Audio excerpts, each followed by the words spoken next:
Welcome to Man Does Tech, where I solve the problems you didn't even know you had.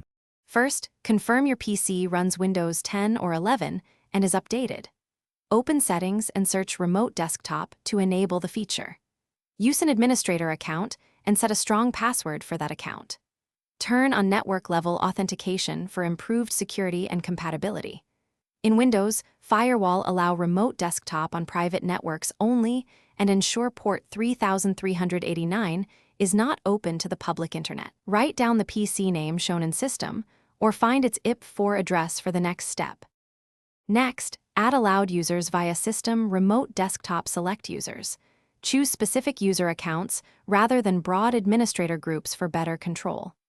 Confirm the host uses a static local IP or a DHCP reservation for consistent addressing.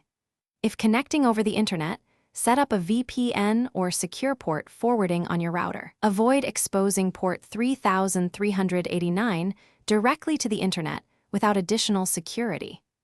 Record the host PC name or local IP4 address to enter into the remote desktop client later.